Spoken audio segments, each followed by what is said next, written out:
여러분, 신약성경에 보면 야고보라고 하는 이름을 가진 두 명의 유명한 사람이 있습니다.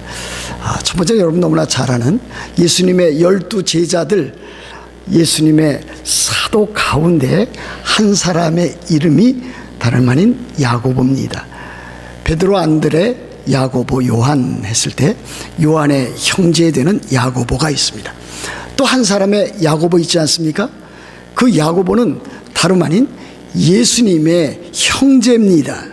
그리고 예루살렘 교회의 기둥이었습니다. 그런데 그 야고보가 신약성경 가운데, 신약성경 27권 가운데 한 권의 책을 썼습니다. 그것이 곧 야고보서입니다. 야고보서를 쓴 이 야고보는 야고보서 3장 1절에서 이렇게 교훈하고 있습니다. 야고보서 3장 1절에 보면, 내 형제들아, 너희는 선생된 우리가 더 큰 심판을 받을 줄을 알고 선생이 많이 되지 말라, 그렇게 교훈을 하였습니다. 거기에 나오는 선생이라고 하는 것은 우리들이 일상적으로 잘 아는 초등학교 선생이라든지 또는 중고등학교 선생이라든지 또는 대학교 교수를 가리키는 것 아닙니다. 야고보서 3장 1절에서 야고보가 말하는 선생이란, 선생이 많이 되지 말라 한 그 선생은 다름 아닌 교회 내에서 영적인 지도자가 되려고 그렇게 하지 말라는 뜻이 됩니다. 왜냐하면 지도자에게는, 교회 내에서의 지도자에게는 많은 특권이 있습니다. 영예도 있습니다. 그렇지 않겠습니까? 그러나 그에 따르는, 그 이름에 따르는 다름 아닌 책임과 의무가 있기 때문입니다. 책임과 의무를 제대로 감당하지 못하면서 특권과 영예만 누리려고 하는 그와 같은 지도자는 참된 지도자라 말할 수 없다는 뜻이 아니겠습니까?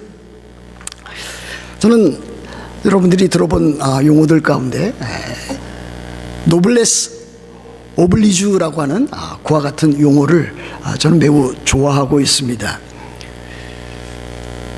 노블리스 오블리제라고 하는 그와 같은 말은 귀족은 의무를 지닌다라고 하는 뜻을 지니고 있습니다.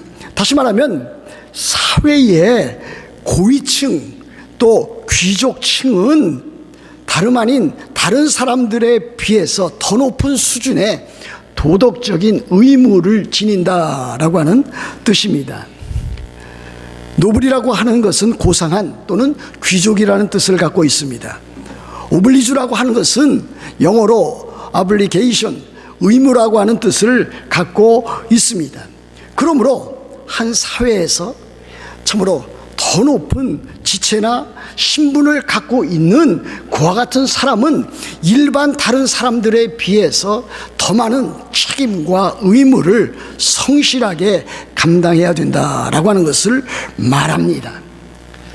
사실 이 지구상에서 여러 가지 많은 사건이 일어났을 때에 바로 그와 같은 그 임무와 그와 같은 책임을 잘 감당한 사람들이 많이 있습니다. 세계 제1, 2차 세계대전 당시에 영국의 유명한 학교 있지 않습니까? 보딩스쿨이라고 하는 그 명문 이튼 스쿨 출신 가운데 1, 2차 세계대전 가운데 무려 2,000명이나 하는 그와 같은 사람이 전사를 하였습니다.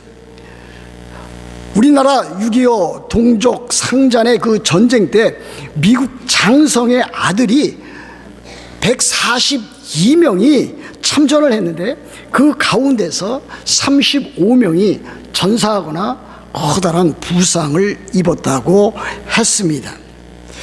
그렇습니다. 하물며 이 세상에서도 참으로 귀한 직분과 또 귀한 사회적인 신분을 갖고 있는 사람이 그와 같은 많은 책임과 의무를 지고 있다면 교회 내에서도, 교회 내에 중책을 맡은 사람의 책임이라고 하는 것은 남달리 큰 것이라 할 수 있지 않겠습니까? 그래서 마치 이와 같은 것입니다. 한 가정에서 자녀보다는 부모의 책임이 더 큰 것 아니겠습니까? 또 그뿐 아니라 정치 세계에서는 일반 백성보다 국회의원이나 장관이나 대통령이 더 큰 책임과 의무가 있는 것이 아니겠습니까? 일반적인 사회에서는, 이 세상에서는 아이들이나 또 어린이들보다는 어른이 더 큰 책임을 지고 있는 것은 당연한 일이라 하겠습니다. 그러므로 교회에서도 마찬가지입니다. 교회의 직분을 맡은 사람들이 있습니다. 목사가 있고 전도사가 있고 또 장로가 있고 안수집사가 있고 권사가 있습니다. 또 여러 기관에 따라서 또 더 중요한 중책을 맡고 있는 사람이 있습니다. 이와 같은 사람들은 한 교회 내에서 다른 일반 교우들보다는 더 큰 책임과 의무가 있다 하겠습니다. 그렇다면 교회라고 하는 것은 바로 이와 같은 많은 사람들로 구성되어져 있는데, 일반 교우들이나 또는 더 중책을 맡고 있는 그와 같은 사람들이 다 하나님 앞에서 자기들이 맡은 직무와 책임을 잘 감당해야 될 줄로 아는 것입니다. 우리 모두는 각자가 그리스도인이 되었다라고 하는 사실만으로 만족해서는 아니 될 것입니다. 그리스도인이라면 교육자는 교육자대로, 또 교회 직분을 맡고 있는 장로나 안수집사나 권사나 또 모든 또 성도들은 그 이름에 걸맞는 그와 같은 사명과 본분을 잘 감당해야 될 것입니다. 그 왜 그렇습니까? 하나님께서 우리를 부르신 그 부르심의 이유와 목적이 있기 때문입니다. 사도 바울은 그의 저서 에베소서 1장 4절부터 6절에서 이와 같은 메시지를 우리들에게 전달하고 있습니다. 저는 에베소서 1장 4절부터 6절 말씀이 우리들에게 커다란 도전을 주는 메시지라 그렇게 여기고 있습니다. 하나님께서 곧 창세 전에 그리스도 안에서 우리를 택하사 우리로 사랑 안에서 그 앞에 거룩하고 흠이 없게 하시려고 그 기쁘신 뜻대로 우리를 예정하사 예수 그리스도로 말미암아 자기의 아들들이 되게 하셨으니 이는 그가 사랑하시는 자 안에서 우리에게 거저주시는 바 그의 은혜의 영광을 찬송하게 하려는 것이라 그랬습니다. 보십시오. 하나님께서 우리를 부르셔서 하나님의 자녀와 하나님의 백성 되게 하셨다 그랬습니다. 그런데 그 일은 창세 전에 하나님의 예정과 작정 가운데 이루어진 일이라 하고 있습니다. 하나님의 그 창세 전에 그 예정과 작정 가운데서 때가 되어서 우리를 부르신 그 부르심의 목적과 이유가 무엇이라고 했습니까? 거기 이렇게 되어 있지 않습니까? 우리로 하여금 거룩하고 흠이 없게 하시려고 그랬습니다. 또 한 가지는 무엇입니까? 하나님의 은혜의 영광을 찬송하게 하려 하심이라 그랬습니다. 저는 이것이 우리 그리스도인들에게, 오늘을 사는 우리들에게 가장 중요한 하나님의 선택과 하나님의 부르심과 하나님께서 우리를 구원하신 목적과 이유라고 여기고 있습니다. 오늘 우리 대표로 기도하신 우리 박양신 집사님 기도하는 내용 가운데 참으로 우리로 하여금 이 세상에 살면서 거룩하고 흠이 없게 살게 해달라고 기도했습니다. 바로 이것입니다.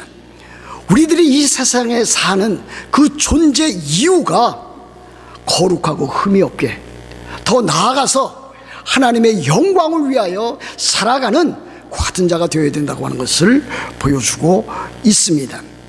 여러분, 우리 교회에서 많은 일들을 하고 있습니다. 또 많은 일들을 해야 합니다. 각 기관에서, 각 부서에서 그와 같은 일들을 해야 하는 것은 마땅합니다. 또 우리들은 전도도 하고 또 세계 선교에 또 필요한 대로 앞장서 해 나가야 됩니다. 그러나 그보다도 더 중요한 것이 있습니다. 그것도 중요하지만 더 중요한 것은 우리 그리스도인들로서 이 세상 살면서 거룩하고 흠이 없이 그야말로 깨끗하고 정결하고 성화된 삶을 날마다 살아가야 된다. 믿음의 성장과 성숙을 이루어 나가야만 진정한 그리스도인의 삶의 모습이다라고 하는 것을 말하고 있습니다. 그렇게 해서 결국은 참으로 하나님의 은혜의 영광을 찬송하는 그와 같은 사람이 되어야 될 것을 말하고 있는 것이 아니겠습니까? 우리들이 그렇게 살기 위해서 우리들은 어떻게 참으로 그렇게 살 수가 있는 것입니까? 오늘 이 디모데후서 2장 1절에 보면 사도 바울은 디모데에게 이와 같은 교훈과 명령을 주고 있습니다. 내 아들아, 그러므로 너는 그리스도 예수 안에 있는 은혜 가운데 강하라 그랬습니다. 우리나라 성경은 2장 1절과 2절 그 이하를 연결시켜 놓고 있습니다만은 영어 성경 보시면은 은혜 가운데서 강하라 그래서 1절을 거기에서 맺고 있습니다. 우리 그리스도인이 참으로 하나님의 은혜 가운데서 강해지는 일만큼 더 소중한 일이 없다고 하는 것을 저는 요즘 더욱더 체감하고 있습니다. 디모데는 어떠한 사람이었습니까? 사도 바울의 선교 여행 당시 사도 바울은 1차, 2차, 3차에 걸쳐서 선교 여행을 하지 않았습니까? 1차 선교 여행 때 사도 바울이 전한 복음을 들었습니다. 복음을 듣고 그 복음을 믿어서 하나님의 자녀와 하나님의 백성이 되었습니다. 사도 바울이 2차 선교 여행 가는 중에 그 디모데를 픽업했습니다. 그래서 그의 동역자로 삼았습니다. 그렇게 해서 사도 바울과 디모데는 한 팀이 되어서 선교하는 한 팀이 되어서 사역을 하기 시작을 하였습니다. 근데 이제 세월이 많이 흘렀습니다. 디모데 후서는 사도 바울이 그가 순교하기 직전에 디모데에게 보낸 서신입니다. 아마 주후 67년경이 되지 아니할까 저는 그렇게 추정하고 있습니다. 그때에 이 디모데는 약 35 정도 되는 35세에 참 젊은 목회자로서 에베소 교회를 목회하고 있었다. 그렇게 많은 학자들 또 목사님들 추정하고 있습니다. 사도 바울은 그의 생애 가운데 많은 시련과 역경을 겪었습니다. 그럼에도 불구하고 그는 하나님께서 우리 주님께서 맡겨주신 모든 사역들을 하나하나 다 잘 감당하고 있었습니다. 특별히 이 디모데 후서는 사도 바울이 이제 마지막 생애를 보내는 가운데 디모데에게 보낸 서신입니다. 사도 바울이 이 디모데 후서를 보낼 당시에 디모데도 역시 에베소 교회를 목회하면서 많은 어려움과 공경 가운데 있었음에 틀림이 없습니다. 그래서 계속해서 디모데 후서를 보시면은 참으로 고난 가운데서 복음 전하는 일에 힘쓰라고 하는 그와 같은 메시지를 던져주고 있습니다. 디모데후서 1장 8절 하반절에 보면 사도 바울은 디모데에게 이렇게 교훈합니다. 주를 위하여 예수 그리스도를 위하여 갇힌 자 된 나 바울을 부끄러워하지 말고 오직 하나님의 능력을 따라 복음과 함께 고난을 받으라 그랬습니다. 다시 말하면 하나님 나라의 복음을 전하면서 사도 바울은 로마 옥중에 갇히게 되었습니다. 1차로 갇혔다가 풀려났습니다. 그러나 제4 네로 황제 당시에 또다시 투옥이 되었습니다. 이제는 그가 풀려날 가능성이 거의 없는 상태가 되었습니다. 그 일을 보고서 그 주변에 있던 사람들은 바울과 함께 사역했던 사람, 바울을 지원했던 사람들은 하나하나씩 다 떠나가기를 시작했습니다. 사도 바울이 또 재차 감옥에 갇힌 사실, 또 사도 바울이 이제는 감옥에서 할 수 있는 일이라고 하는 것이 이제 거의 없다라고 하는 것을 감지했던 그와 같은 주변에 있던 인물들이 거의 다 떠나가게 되었습니다. 그와 같은 과정 가운데 사도 바울은 디모데에게 참으로 나와 함께 또는 복음과 함께 고난을 받으라, 그렇게 메시지를 던져주고 있습니다. 참으로 어려운 시기였습니다. 그럼에도 불구하고 디모데는 그 시기를 사도 바울과 함께 그 고난을 이겨나가야만 했습니다. 또 디모데가 갖고 있었던 삶 가운데 여러 가지 많은 어려움이 있었던 것도 사실입니다. 이 디모데는 육체적인 질병을 갖고 있었습니다. 매우 연약한 육체를 갖고 있었습니다. 그래서 사도 바울은 디모데전서 5장 23절에서 이렇게 교훈하고 있습니다. 이제는 내 위장과 자주 나는 병을 위하여 포도주를 조금씩 써라, 그렇게 권면하고 있습니다. 디모데는 몸이 약했습니다. 아마 우리들이 말하는 위장, 참 장애가 있었던 것으로 그렇게 추정해 볼 수 있겠습니다. 연약한 몸을 가지고 목회한다고 하는 것은 매우 어려운 일입니다. 그런데 그는 육체적인 질병뿐만이 아니라 그의 성격도 많은 어려움을 겪고 있었던 사람입니다. 디모데후서 1장 7절 말씀에 보면 사도 바울이 디모데에게 이렇게 또 권면합니다. 하나님이 우리에게 주신 것은 두려워하는 마음이 아니요 오직 능력과 사랑과 절제하는 마음이니, 그랬습니다. 왜 사도 바울이 디모데에게 이와 같은 메시지를 전달하고 있는 것입니까? 이 디모데가 태어나면서부터 성품상, 기질상 소심하고 내성적이고 또 더 나아가서 그가 모든 일을 할 때에 다른 사람들처럼 다이내믹하게 액티브하게 그와 같이 일을 하는 스타일은 아니었던 것으로 이렇게 생각해 볼 수가 있겠습니다. 그럼에도 불구하고 우리 주님께서는 사도 바울을 통해서 그를 회심시키시고 그와 함께 사도 바울과 함께 선교 여행을 가게 하시고 또 이제 에베소 교회에 목회하는 목회자로 삼았습니다. 목회자로서 디모데는 이와 같은 성격상 성품상 어려운 여건 가운데 놓여 있었습니다. 여러분, 우리들도 그와 같을 때가 있습니다. 물론 여러 사람들 보면은 매우 참 진취적이고 일 같은 것, 행사 같은 것 아주 잘 나가는 사람 있습니다. 그러나 어떤 사람은 내성적이고 소심하고 또 모든 일을 할 때에 참 어려움을 겪고 염려하고 두려워하는 그와 같은 사람이 있습니다. 그럼에도 불구하고 그 같은 사람을 하나님께서 부르셔서 하나님의 나라와 교회를 위한 일꾼으로 삼으신 것을 볼 수가 있겠습니다. 그 같은 사람은 어떻게 해야 되는 것입니까? 자기의 성격만을 탓해서는 아니 될 것입니다. 그 같은 사람은 참으로 성령의 다스림을 받아야 됩니다.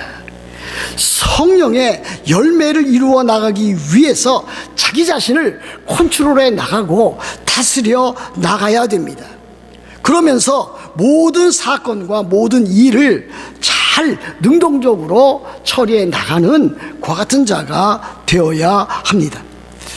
다시 말하면 자기의 기질이라든지 자기의 성품 자체는 참으로 변화되기 힘든 것입니다. 저나 여러분나 다 인정하지 않습니까? 물론 때에 따라서 어떠한 사람은 참으로 어떠한 사건이라든지 어떠한 그 계기를 통해서 참 180도 그렇게 변해나가는 그 같은 사람이 있는 것 사실입니다. 그러나 그 같은 사람은 매우 드뭅니다. 그 일반적인 모든 사람들은 그가 태어난 기질, 성품, 또 이제 살아가면서 또 참 이렇게 성장해 나가면서 되어지는 성격, 그것을 가지고 참으로 평생 살아갑니다.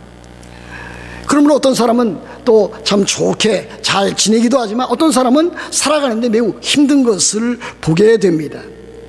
그 같은 사람을 여러분들은 다그쳐서는 안 될 것입니다. 다그친다고 해서 그 사람이 변화되는 것은 아니기 때문에 그렇습니다. 그와 같은 사람은 잘 여러분들이 위로하고 격려해서 함께 모든 일들 해 나갈 수 있도록 그렇게 동력자가 되도록 해야 될 것입니다. 또 해당 당사자는 또 그와 같은 자기의 성품을 그리스도 예수 안에서 성령으로 말미암아 잘 통제해 나가고 또 다스려 나가고 점진적인 변화를 꾀해 나가야 될 것입니다. 여하튼 이 디모데는 이와 같은 사역을 하는데 성격 또는 그의 성품 기질상 어려움을 겪고 있었습니다. 그래서 사도 바울은 다름 아닌 참으로 하나님께서 우리들에게 주신, 하나님께서 내게 주신, 하나님께서 너에게 주신 마음은 두려워하는 마음이 아니요 오직 능력과 사랑과 절제하는 그와 같은 마음이라고 지적하고 있습니다. 그러므로 하나님께서 우리 거듭난 우리들에게 주신 그 마음이라고 하는 것은 다름 아닌 능력과 사랑과 절제하는 마음입니다. 우리들은 우리들이 닥치는 여러 가지 일들, 성격상의 그와 같은 일들을 잘 조절해 나가고 통제해 나갈 수 있습니다. 능력과 사랑과 건전한 마음을 가지고 그와 같은 일들을 해 나갈 수 있다. 하나님께서 우리들에게 그와 같은 마음을 주시기 때문입니다. 또한 디모데는 어떠한 어려움을 갖고 있었습니다. 그가 처해 있는 상황이 참으로 어려운 세상이었습니다. 여러분 디모데후서 3장 1절부터 5절 말씀에 보시면은 그 당시에 아니 참 오늘날에도 그대로 있음직한 그와 같은 일들, 말세에 있음직한 일들이 그 세상 안에서 벌어지고 있었던 것을 보게 됩니다. 사도 바울은 3장 1절부터 5절에서 이렇게 보여주고 있습니다. 잘 들어보십시오. 너는 이것을 알라. 말세에 고통하는 때가 이르러 그랬습니다. 여기 말세라고 하는 것은 제가 이해하는 바대로 예수 그리스도의 초림과 재림 사이입니다. 디모데가 처한 그 상황도 여기에 적용되는 것이고 오늘을 사는 우리들에게도 그대로 적용되는 일입니다. 세상의 모습을 한번 보십시오. 어떻게 되어 있습니까?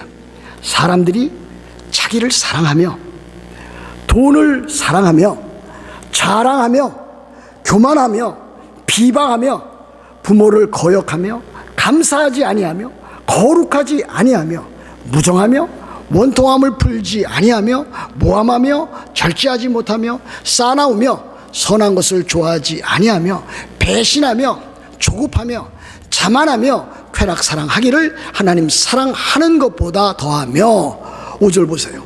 경건의 모양은 있으나 경건의 능력은 부인하니 이 같은 자들에게서 네가 돌아서라 그랬습니다. 세상의 모습입니다. 여러분들 지나오면서 많은 일들로 당황하겠습니다. 저 사람 왜 저렇게 행동을 하지? 저 사람 너무 지나친 거 아니야? 그렇게 생각하고 당황하고 염려할 경우가 많이 있습니다. 그런데 이 말씀을 보면은 이것이 세상의 모습이다 라고 하는 것을 우리들에게 가르치고 있습니다. 저는 이와 같은 모습이 때에 따라서 우리들이 눈에 보이는 이 가시적인 교회에서도 드러나고 있는 일로 인해서 매우 마음 안타깝게 여겨나가고 있습니다. 세상의 모습입니다.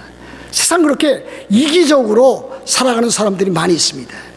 물질과 쾌락이 그 인생의 전부인 양 살아가는 사람도 많이 있습니다.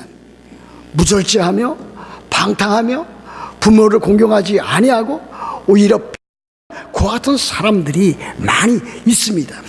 이와 같은 세상 가운데서 교회를 목회하는 디모데는 참으로 어려움을 많이 겪었다고 할 수가 있겠습니다. 디모데뿐만이 아니라 오늘을 살아가는 우리들도 역시 마찬가지일 수밖에 없습니다. 그렇다면 이와 같은 세상 가운데서 이와 같은 자기 자신의 어려움과 교회의 어려운 상황과 세상의 어려운 상황 가운데서 이 디모데는 어떻게 그와 같은 상황을 이겨나갈 수 있겠습니까? 아니 여러분들은 이와 같은 상황을 어떻게 이겨나가고 극복하고 승리할 수 있겠습니까? 사도 바울이 디모데후서 2장 1절에서 주시는 교훈에 여러분들은 거기에 모든 것을 걸어야 될 것입니다.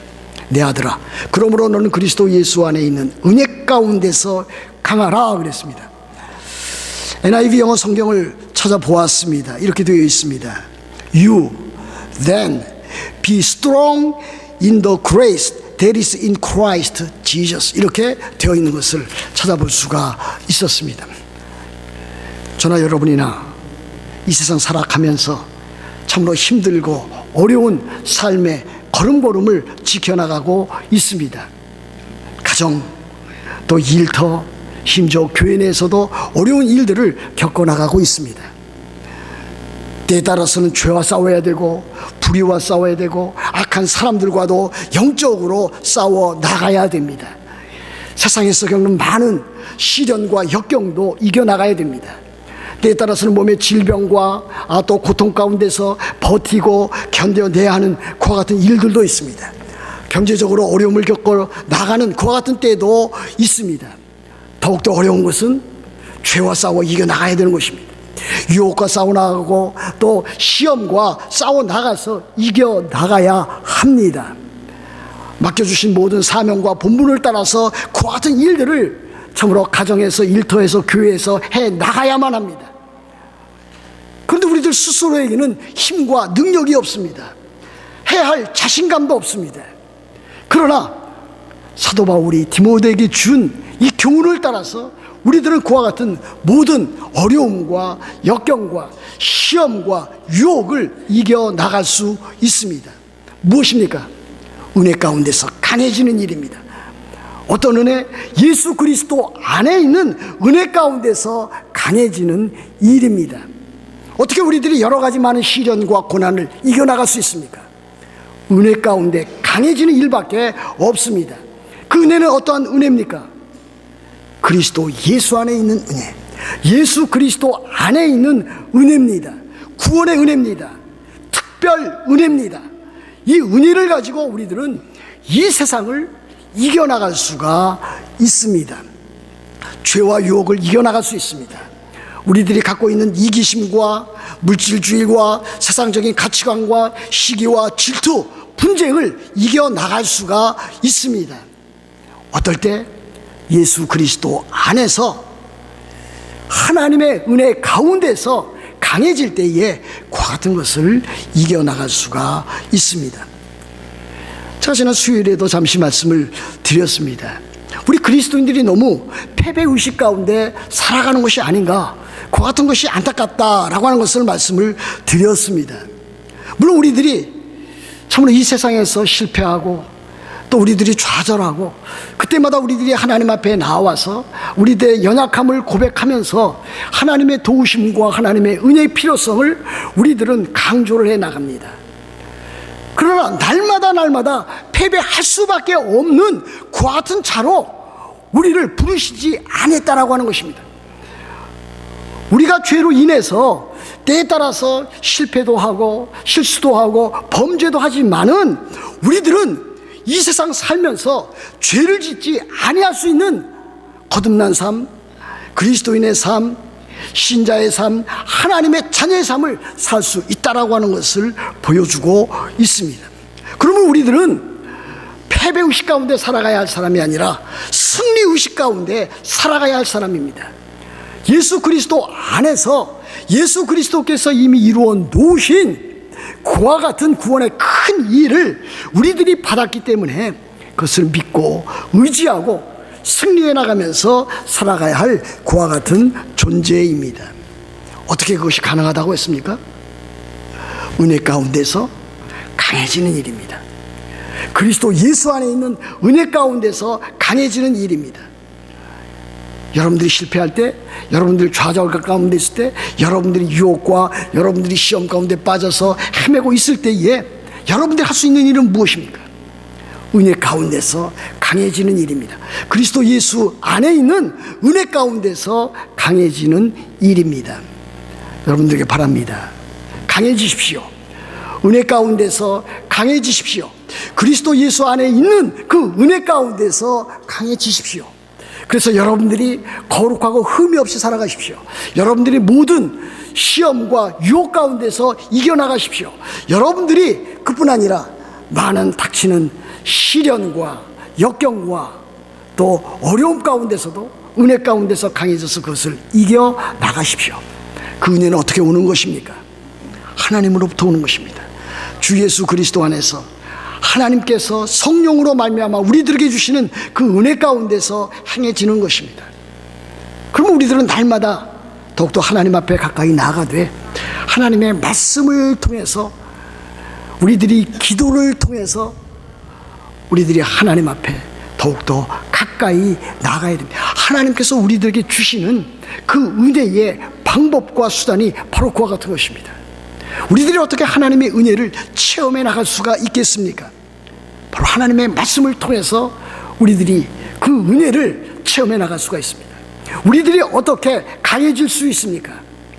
하나님께서 그 은혜를 주시는 그 은혜의 수단인 하나님의 말씀을 통해서 우리들은 강해지고 우리들은 승리해 나갈 수가 있습니다. 그래서 우리들은 늘 하나님의 말씀을 읽어야 됩니다. 하나님의 말씀을 배워야 됩니다. 하나님의 말씀을 우리들은 삶 가운데 적용하고 실천에 옮겨 나가야 됩니다.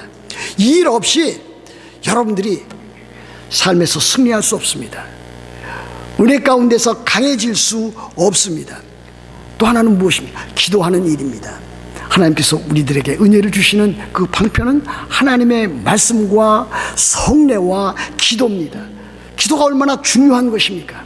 여러분들이 날마다 하나님 앞에 나아가서 기도할 때에 우리들이 죄와 싸워서 승리할 수 있고 우리들이 여러 가지 시련과 역경을 이겨나갈 수 있는 그와 같은 힘을 우리들이 얻어갈 수가 있습니다. 여러분들이 참으로 은혜 가운데서 강해지기 위해서 늘 하나님의 말씀과 기도로 더욱더 하나님 앞에 나아가기를 바랍니다. 여러분들이 믿음으로 살아가고 순종으로 살아가기를 원합니다. 사랑으로 역사하는 믿음을 가지고 소망의 인내를 가지고 살아가기를 원합니다. 한마디로 우리 주 예수 그리스도 안에 있는 하나님의 은혜 가운데서 여러분들 강해지시고 담대해지시고 하나님께서 주시는 은혜를 통해서 여러분의 삶 가운데 있는 많은 시련과 역경과 죄의 유혹과 시험을 이겨나가는 여러분들 다 되시기를 우리 주 예수 그리스도의 이름으로 축복합니다.